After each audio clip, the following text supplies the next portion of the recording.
at Saint Joseph International Institution. Okay. Okay, so based on my experience, the first thing that you need to understand is how old is the child, because every child has different needs. So first I would like to ask you, how old is your child?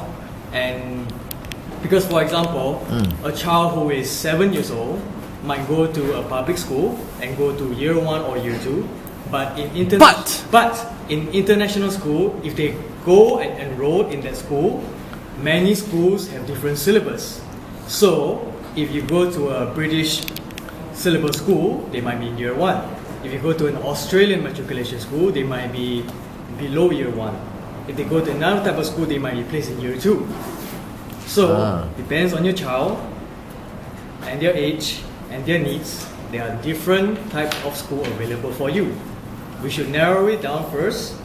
Depends on the age, depends on the needs, and then we can discuss further. Here at Saint Joseph, we provide. We provide what syllabus? You're talking about syllabus now. Okay. Or specialize in what syllabus? I thought about age first, because that's my point. Yeah, I know. And then you can continue there. Here at Saint Joseph. Okay. Here at Saint Joseph's, in a year 1 classroom, it comprises of 6 years olds and 7 year olds.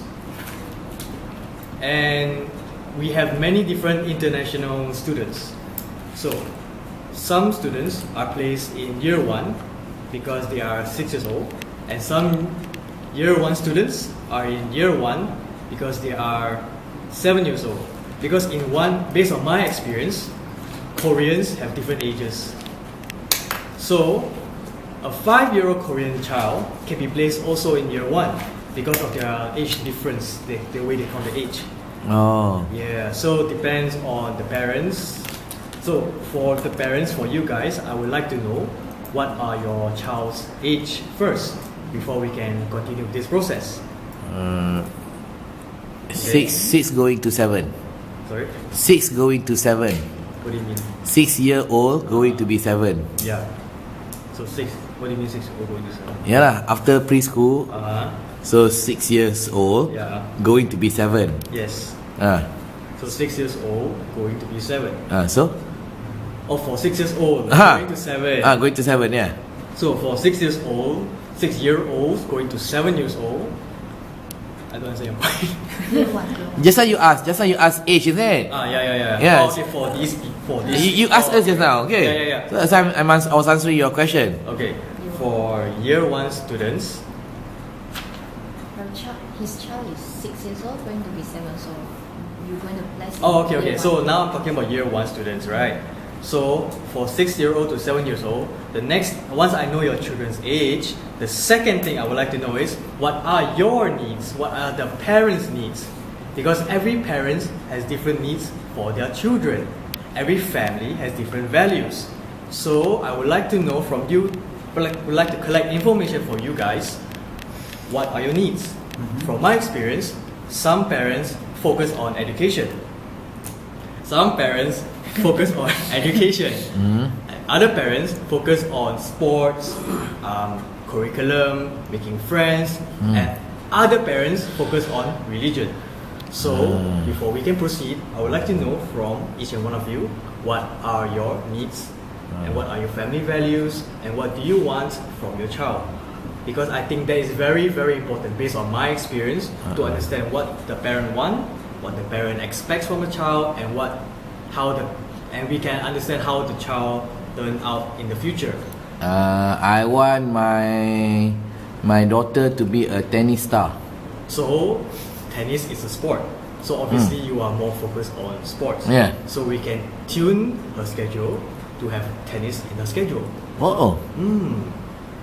Of course, you also want education on top of that. Am I right? Yes. So we can put education, after school activities, we can have tennis. Something like that. You have professional coaches? I have recommendations for you. You can get from me later.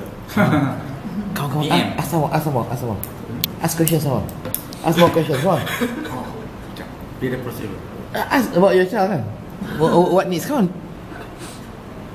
Let me go to the third point. No, come on, ask. Ask. I have a. Yes. I want my child to be more 50-50, religious and education. Religious. And? Educated. Okay. Okay. So if you're talking about schools that focuses on these two, so I think we can help you find schools that focus on these two factors that you're talking about, which is education and also religion. Because I know schools, depends on where you stay. I know I am familiar with certain areas. I live in Putrajaya. And in Putrajaya. So I am not very experienced. Let's say it's Penang. We are Penang. PJ, say PJ. PJ. Yeah, PJ. But I thought Saint Joseph is Penang. No. My old school is in Penang. My own high school is in Penang. Your own high school. I'm teaching Oh, now Saint in Xavier. Saint Joseph. Okay, PJ. Just say PJ. I live in PJ. Oh, okay. If you're talking about PJ, I am familiar with certain schools that is Islam integrated education schools. So if you would like that, maybe we can talk about it later, one-on-one. Would you like that? But what about Saint Joseph? Can you also provide Islamic education, Islamic studies here at Saint Joseph? So based on my experience in Saint Joseph's, they do not focus on, unfortunately, they do not focus on Islam. They are more of a Catholic-based school. So what do they have is they have option for Catholic and Christians on Fridays, but they do not have options for Islam. The religion Islam. But don't get me wrong, there are many Muslim students in St. Joseph's. It's just that they don't have curriculum to tailor Muslims and the religion of Islam. Can you provide for an ustaz? Can you provide for an ustaz to come once a week to the school to teach my daughter how to read the Quran? For that question, unfortunately I am not the one responsible to tailor what the school is providing. If you would like that, I can give you the number of a representative in St. Joseph to answer that question for you. Okay, right. I can put your request in your wish list. Okay. Do your school teach Mandarin as well? That's your school. That's your school. Yes, good question. I'm very happy to say, for the curriculum that we have